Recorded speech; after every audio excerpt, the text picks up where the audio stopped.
Phil Woodall, KGNC in Amarillo. Coach, I know more victories are not something you're after, but you have to be very pleased with the way your guys played today.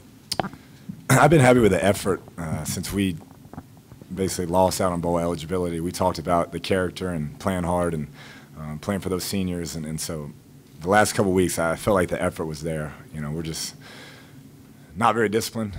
You know, that's the biggest thing I take away from this whole year, and that's on me. So I got to get that straightened out this offseason.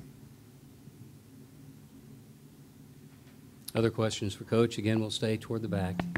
Hey, Coach. Rob Verby, Fox 34. What did you think of the way Patrick played today? Yeah, he battled.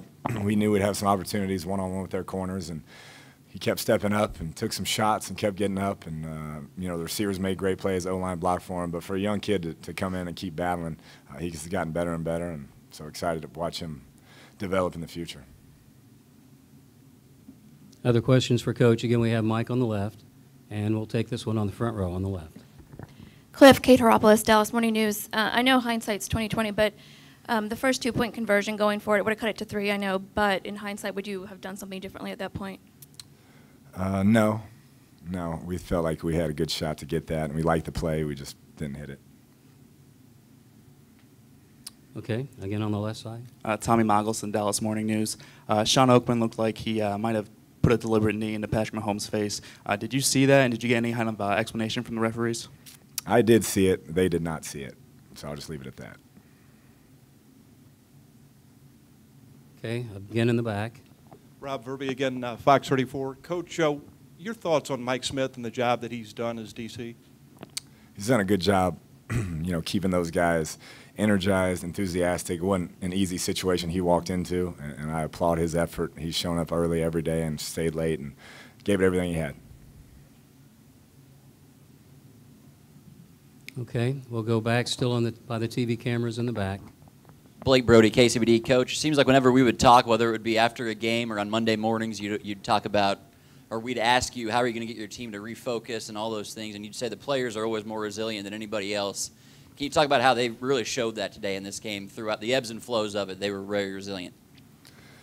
They were, and you got to give a lot of credit to the seniors, like I said, to not be playing for anything after this and just show up and play for those guys, and the seniors' leadership really kept us in that game, because it would have been easy to fold at any point, you know, there in the second half.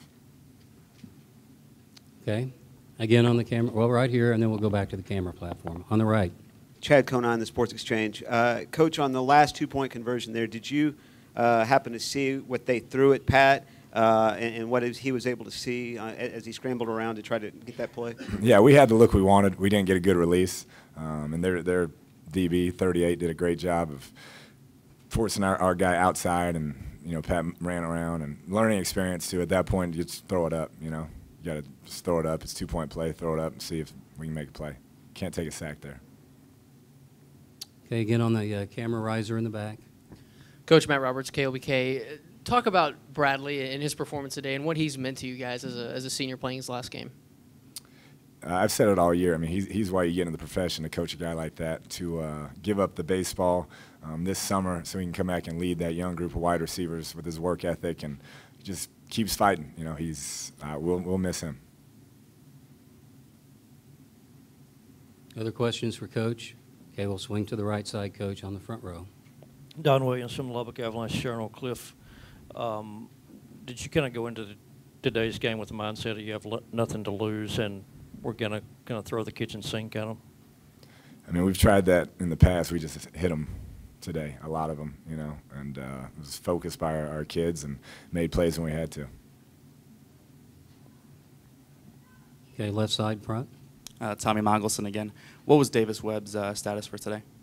He was available. He's still not 100%, you know, his shoulder and ankle, but he would have been ready to go if we needed him. You alluded to this before. What do you expect out of the quarterback competition in the spring?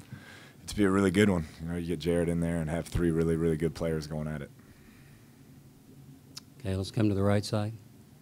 The last Nick Talbot, Lubbock Avalanche Journal. The last 4 touchdown passes all went over for 40 yards. What changed in the momentum of the game, and what opened up to get those long passes? Yeah, they just kept putting their corners on an island, which is what they do, and we kept making plays. You know, that's really it. I thought in the first half we had some opportunities, moving the ball and turned it over 3 times in a row, you know, on our side, on their side, and guys just made plays in the second half. Okay, let's move to the left. Cameron Brock, RaiderPower.com. Each team had a player spike the ball. Yours was penalized. Did you receive any explanation on that particular call? Yeah, I mean, you can't spike it. Our player knows that, and it just goes back to our discipline. I think we had 5 or 6 personal fouls, and just on discipline, you're not going to beat the top 5 team in the country doing that.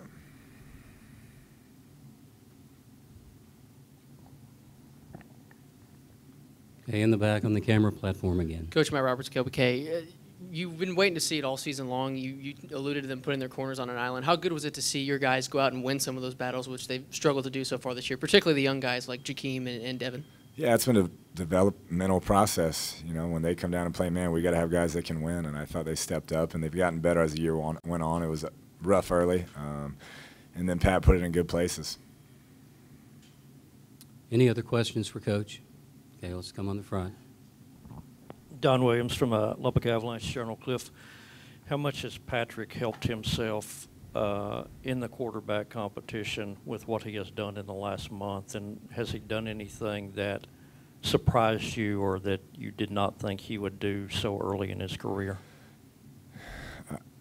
You know, he's just gotten better and better. I'd say throughout training camp, throughout the first 5 or 6 games, you know, you thought, he's got a chance. And then when the lights come on is when he's at his best. And as soon as he was kind of named the starter for the last half of the season, he took it over. Leadership roles, the way he practiced, the way he studied film, he'd come into the office early. So if he keeps that type of work ethic, I mean, he's got a phenomenal skill set. Down the front. Brian Hall, TV. You've seen both Baylor and TCU. Obviously, there's a lot of talk about this college football playoff. Do you believe a Big 12 team should make it into the top 4, and your thoughts on both of those teams? Yeah, I hope so. They're both great teams. Can't say enough good things about both. You know, I don't know which one's better, but I'd love to see a Big 12 team get in.